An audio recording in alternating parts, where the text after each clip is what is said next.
이번 영상부터는 그동안 중단되었던 민수기를 다시 이어가겠습니다.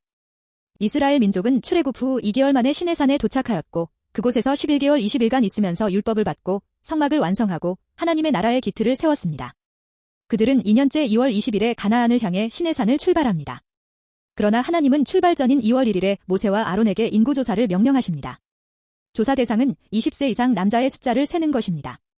계수 대상을 20세 이상 전쟁 가능한 남자로 정하신 것은 하나님께서 이스라엘을 하나님의 군대로 세우셨음을 의미합니다. 인구조사는 단순한 통계를 얻는 것이 아니라 약속의 땅으로 질서 있게 행진하고 군대의 체제를 갖추게 하려는 준비 단계라고 할 수 있습니다. 하나님은 각 지파마다 믿음 깊은 사람 중에서 족장 한 명씩을 세워 계수를 진행하게 하셨습니다. 족장들이 믿음의 사람들이라는 것은 그들의 이름을 통해서 어느 정도 짐작이 가는 것입니다. 예를 들어 루벤 지파의 엘리술, 하나님은 나의 반석, 시므온 지파의 슬루미엘, 하나님은 나의 평화, 이사갈 지파의 느다넬, 하나님의 선물, 스불론 지파의 엘리압, 나의 하나님은 아버지, 에브라임 지파의 엘리사마, 하나님은 들으신다, 므낫세 지파의 가말리엘, 하나님께 보상받은 자 등과 같이 상당수 사람이 하나님의 이름을 넣은 이름을 가지고 있습니다. 엘은 히브리어로 하나님을 뜻하며 이름 속에 엘이 포함되었다는 것은 그 가문이 하나님과의 관계를 중요시했고 하나님의 이름을 삶과 신앙의 중심에 두었다는 의미로 볼 수 있습니다. 따라서 이스라엘의 각 지파의 대표로 뽑힌 인물들은 단순히 혈통상의 지도자가 아니라 신앙의 뿌리가 깊고 가정적으로 하나님을 경외하는 인물들이었을 가능성이 큽니다. 각 지파별 인구수를 계수한 결과 이스라엘의 전투 가능한 인원은 총 60만 3,550명이었습니다.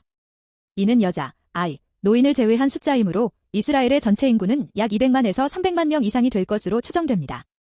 이렇게 거대한 민족이 1년 가까이 시내산 위에서 굶지 않고 생존할 수 있었던 것은 인간의 능력이 아닌 하나님의 초자연적인 공급과 보호 덕분이었습니다. 이스라엘의 인구를 계수하게 하신 또 다른 이유는 이스라엘 민족이 향후 광야라는 척박한 환경을 거쳐간 후에도 그들의 수가 줄어들지 않았다는 것을 보여주심으로써 하나님의 보호하심과 신실하심을 증거하기 위함도 있을 것입니다. 인간의 계산으로는 300만 명이 사막에서 생존한다는 것은 불가능하지만 하나님은 그 거대한 인구를 모두 먹이시고 입히시고 지켜주신 것입니다. 이를 통해 하나님을 믿는 것이 결코 손해보거나 궁핍 속에서 사는 것이 아니라 오히려 인간의 한계를 넘어서는 보호와 공급을 받는 복된 길임을 가르치시는 것입니다. 유다 지파의 번성. 유다 지파는 민수기 1장에서 인구조사 결과 7만 4,600명으로 가장 많은 인구를 기록합니다. 이는 단순한 우연이 아니라 하나님께서 유다를 특별히 축복하셨음을 보여주는 표시로 볼 수 있습니다. 창세기 49장에서 야곱은 유다를 축복하며 규가 유다를 떠나지 아니하며 통치자의 지팡이가 그 발 사이에서 떠나지 아니하리라고 예언했습니다. 이 말씀대로 훗날 유다의 가문에서 다윗 왕이 나오고 이스라엘의 왕권은 유다 지파를 통해 끝까지 이어졌으며 결국 유다 지파에서 메시아이신 예수 그리스도가 나오게 됩니다. 야곱의 예언이 그대로 이루어진 것입니다. 그러므로 민수기 1장의 인구수에서 유다 지파가 가장 번성한 것은 하나님의 언약적 계획이 역사 속에서 실현되고 있음을 상징한다고 할 수 있습니다.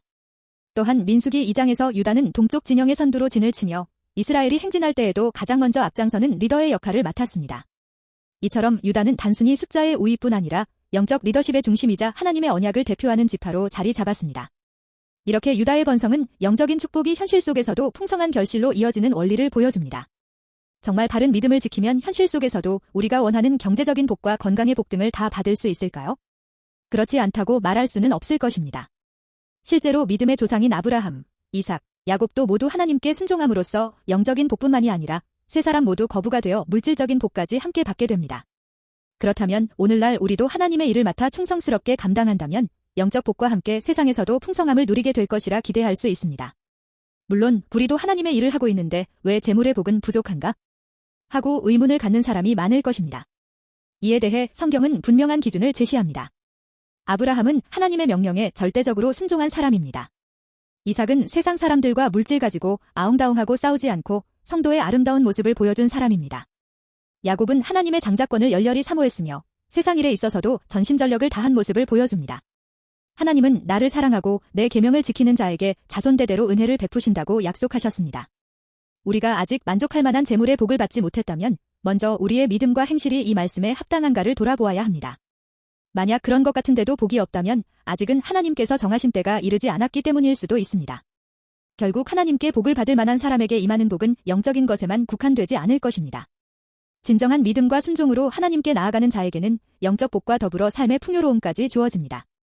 유다 지파의 번성은 그 약속이 실제 역사 속에서 어떻게 실현되는지를 보여주는 대표적인 예라 할 것입니다. 요셉 지파의 번성. 민수기 1장에서 므낫세 지파의 인구는 32,200명으로 12지파 중 가장 적은 수를 기록합니다. 그러나 이는 단순히 한 지파의 약세를 의미하지 않습니다. 요셉의 두 아들 에브라임과 므낫세가 각각 독립된 지파로 계산되어 12지파를 이룬 것이기 때문입니다. 두 지파를 합치면 총 72,700명으로 이는 유다 지파 74,600명에 이어 이스라엘에서 두 번째로 큰 규모를 이룹니다. 하나님께서 신실했던 사람 요셉에게 마디의 복과 2배의 축복을 주셨기 때문에 두 아들 족속의 숫자를 합하면 다른 족속들의 2배 가까이 되게 하신 것입니다. 이렇게 요셉의 두 아들 족속의 번성은 야곱의 축복이 실현되어 가고 있다는 것을 보여줍니다. 또한 창세기 48장에서 야곱은 손을 엇바꾸어 축복하면서 큰 자 므낫세보다 작은 자 에브라임이 더 큰 민족이 될 것이라고 예언했습니다. 실제로 인구조사에서도 이 말씀은 그대로 성취되어 에브라임이 장자인 므낫세보다 더 많은 인구를 기록하게 됩니다. 이렇게 하나님의 말씀은 단 한마디도 땅에 떨어지지 않고 시간이 지나도 반드시 현실 속에서 이루어진다는 것을 이 장면이 증거하고 있습니다.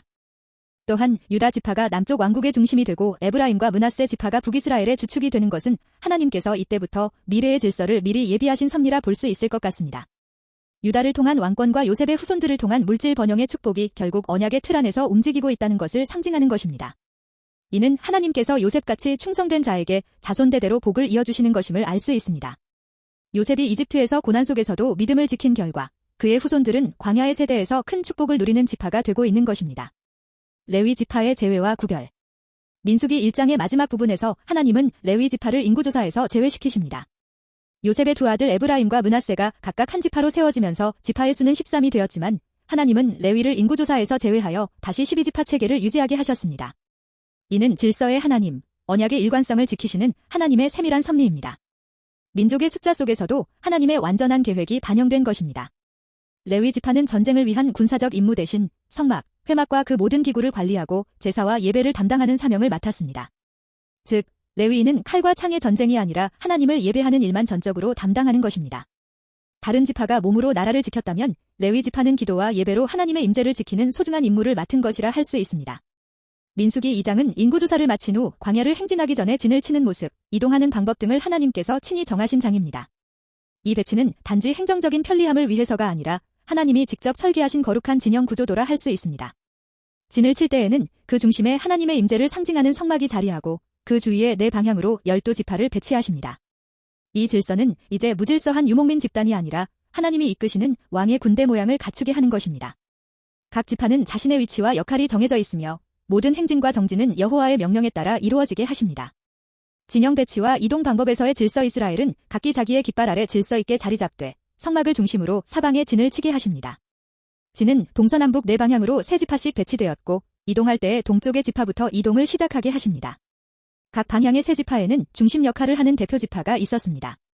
동쪽 진영은 유다 지파를 중심으로 이사갈 스불론 지파가 진을 치게 합니다. 이들은 모두 야곱의 첫째 부인 레아에게서 난 가까운 형제 족속입니다. 그리고 이동할 때에도 동쪽의 유다 지파가 제일 먼저 선두로 이동하게 하십니다. 유다 지파의 군대는 맨 앞서 행진할지니라. 유다는 이름의 뜻 그대로 찬송을 의미하며 하나님께서 이스라엘의 행진을 찬양이 앞서는 공동체로 만드신 신적 의도를 보여주는 것 같습니다.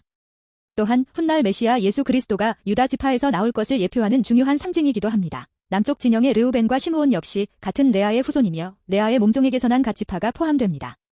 이 진영은 유다 진영 뒤를 이어 두 번째로 움직이게 하십니다. 르우벤은 장자였으나 그의 믿음과 행실의 부족으로 인해 장자의 자리를 잃고 순종의 자리를 맡게 됩니다. 서쪽 진영은 에브라임과 므낫세로 한 형제지간이며 베냐민 지파가 포함되어 모두 야곱의 둘째 부인 라헬에게서 나온 자손들로 구성됩니다. 이들은 이동 중에 세 번째 진을 이루게 됩니다. 북쪽 진영은 단과 아셀, 납달리 지파로 이루어져 있으며 이동 중 제일 마지막에 이동합니다. 이들은 비라, 실바의 자손들로서 후방을 지키는 수비대 역할을 했습니다. 앞에서는 유다가 찬양으로 길을 열고 뒤에서는 단이 공동체를 지켜 하나님께서 모든 시작과 끝을 감싸고 계심을 보여줍니다. 그런데 이스라엘의 진영 질서는 단순한 배치도가 아니라 하나님이 중심에 거하시는 질서의 상징입니다.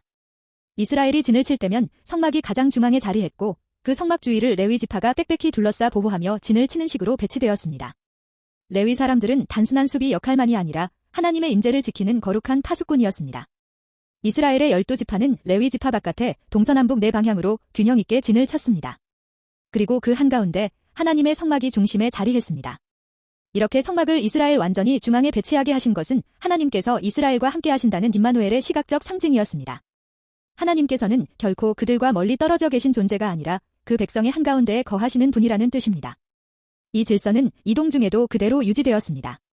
행군할 때 성막은 앞에 두 진과 뒤에 두 진 사이, 정확히 중앙을 따라 이동했습니다.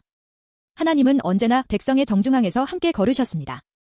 이는 하나님이 우리 가운데 계심으로 우리가 흔들리지 아니하리라는 말씀의 현실적 표현이었습니다. 성막이 중심에 있다는 것은 곧 하나님 중심의 신앙, 하나님 중심의 삶, 하나님 중심의 사회를 의미합니다. 민수기 2장은 언제나 하나님이 중심에 계실 때 공동체가 바로 선다는 신앙의 근본 원리를 시각적으로 보여주는 장엄한 신학적 선언이라 할 수 있습니다. 진을 치고 행군을 하는 중에도 늘 이스라엘의 중앙에서 그들과 함께하고 싶어 하신 하나님, 우리도 우리 삶의 모든 순간에 늘 아버지를 중심에 모시고 살 수 있으면 얼마나 좋을까요? 시청해주셔서 감사합니다.